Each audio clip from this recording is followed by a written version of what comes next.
Okay, now this is a new piece by Frank Delange. In fact, it was written just a few weeks ago and released. And it's my great honor and pleasure to be able to bring you San Vincenzo.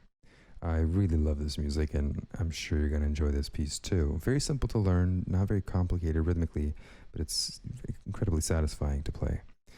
So let me play the first phrase for you. Actually, the first theme. I want you to get to know this music before you embark on this little mission. And then you'll see that it's well worth learning.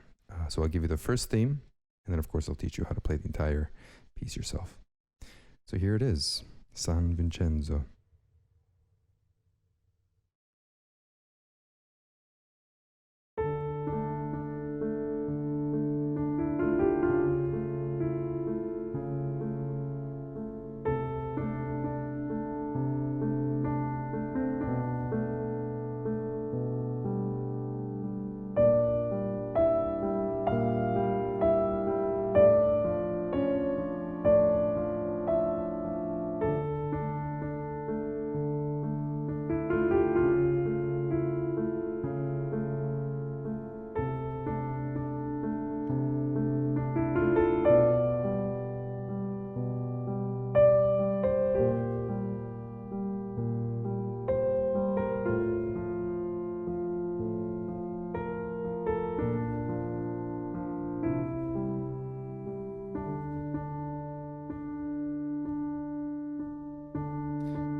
And this is where I'll stop.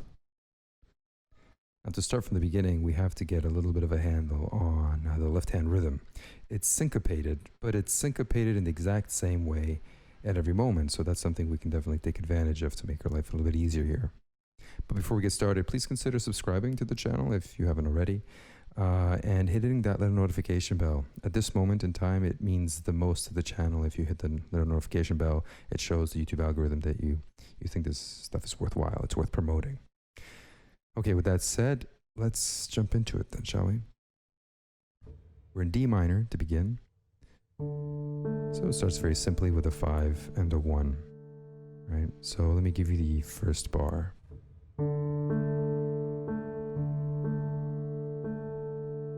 So there's this bell-like quality that's on all the offbeats. The thumb always plays on an offbeat. The pinky always plays on the on beat, or on the beat. So if I was to count the first bar, which is in 4/4, it'll be something like this. 1 and 2 and 3 and 4 and. See that? Could you follow that? The thumb is always on an and the pinky is always on a beat. And in fact, there are only two pinkies, which means the fifth finger plays on beat 1 and on beat 3, but nothing is played on beat 2 and on beat 4. 1 and 2 and 3 and 4 and. So take a few moments and really make sure you nail this down, because once you have this bar done, it carries through into basically the rest of the whole piece. So once you have this finished, the left hand will be a cakewalk. 1 and 2 and 3 and 4 and. Moving on to the next bar, pinky falls to C sharp, thumb stays where it was. Same rhythm exactly. 1 and 2 and 3 and 4 and. Moving on to the next bar, pinky falls further, C natural. 1 and 2 and 3 and 4 and. And the fourth bar again falls. 1 and 2 and 3 and 4 and. Small difference here, the thumb falls from A finally to G in the second part of that bar. Once more, watch. 1 and 2 and 3 and 4 and. Like that. Really simple, very lovely. So you have this descending chromatic snaking feature in the left hand. And of course, it's all broken up in the way that I just described. Okay, that takes care of the left hand. Put it all together, we'll have and 3 and 4 and 1 and 2 and 3 and 4 and 1 and 2 and 3 and 4 and 1 and 2 and 3 and 4 and. The one thing I will mention also from a technical point of view is at the end of every bar, we have a thumb at the end of 4, right? 1 and 2 and 3 and 4 and 1. This end of 4 leads you into the next bar. So you have to be careful not to wait too long. I know that it's very easy to memorize these and learn these pieces bar by bar, right? First bar, second bar, third bar. In fact, that's the way I'm teaching you right now. But the important thing is to not wait between the bars once you learn the notes. 3 and 4 and 1 and 2 and 3 and 4 and 1. You see? The and leads you into the next bar, and that sort of pickup really keeps the momentum moving forward. If you kill that momentum, you'll kill the trajectory and the flow of the piece. Right, so just keep that in mind when you're learning this. That last end of the 4 has to lead to the first beat of the next bar very comfortably and very on time. Okay, now the right hand.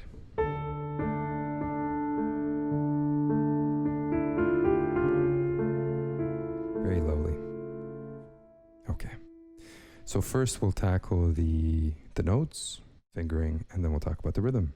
So we begin with 5, 1, 1. We hold that for a little bit. Then we climb up all the fingers. Almost all the fingers. 1, 2, 3, 4. And resolve F to E.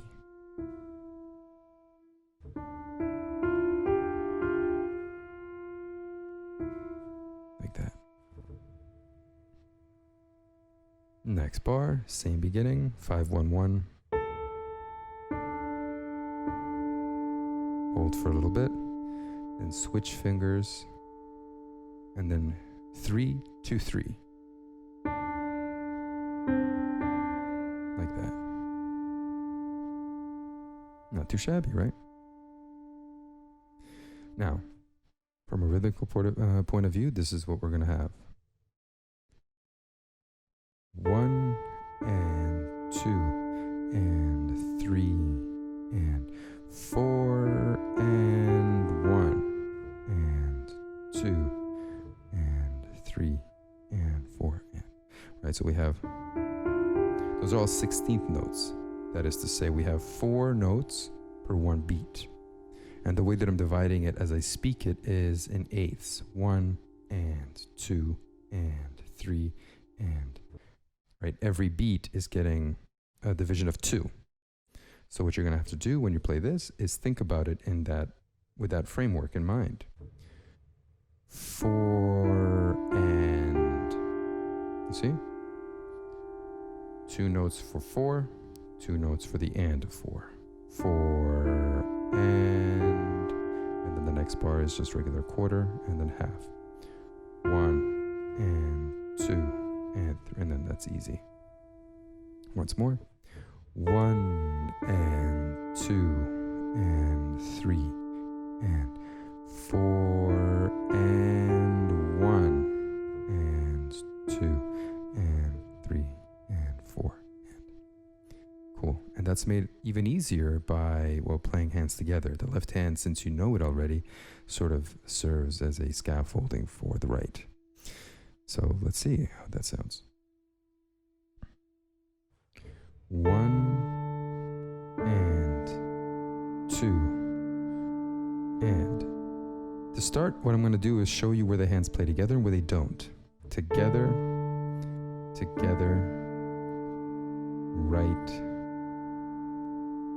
left alone, and then the right continues. Together. So on that F is where the left hand plays.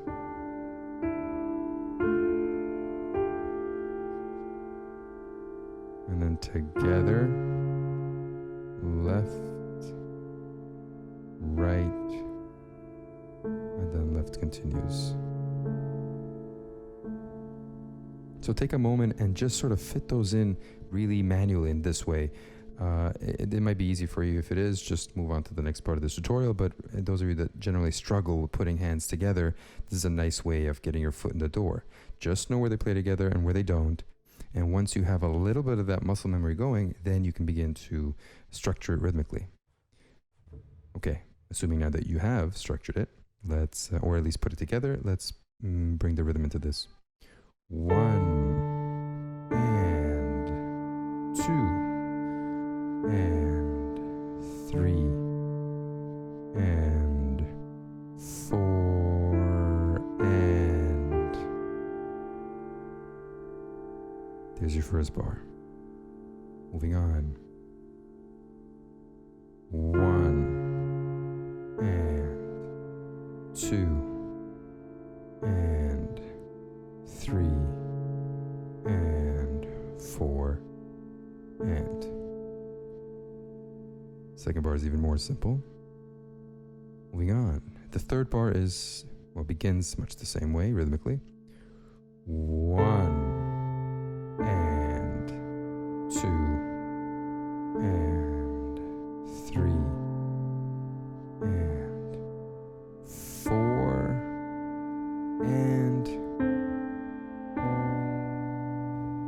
and this is interesting. We have a dotted rhythm in the right hand. Let me play it for you close to in tempo.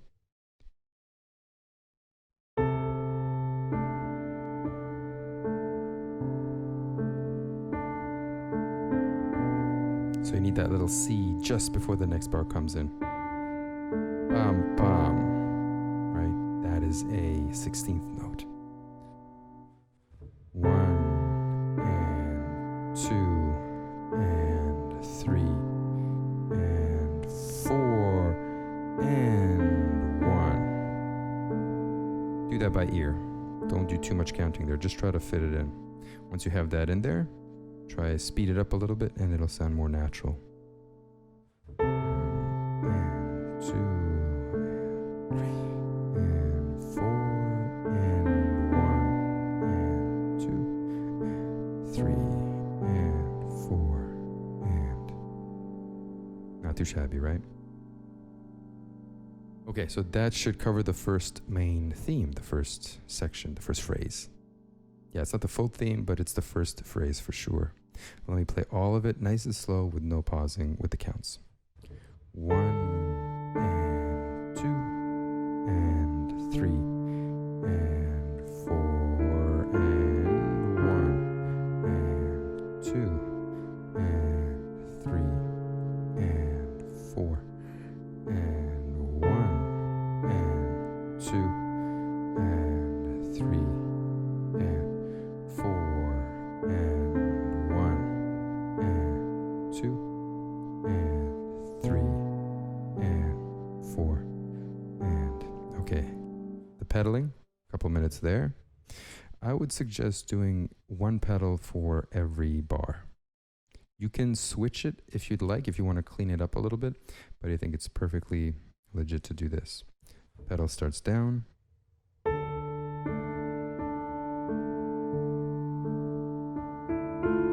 Change.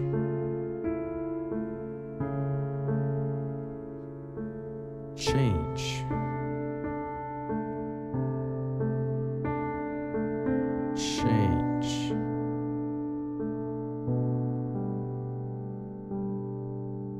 That's more or less what I would do. If you find anywhere that it's a little bit too messy or too muddy for your liking, depending on your instrument and what you're working with, then yeah, feel free to add some pedals wherever you'd like. And that is the beginning, the first 4 bars. Now as we move into the next few bars, that will be here.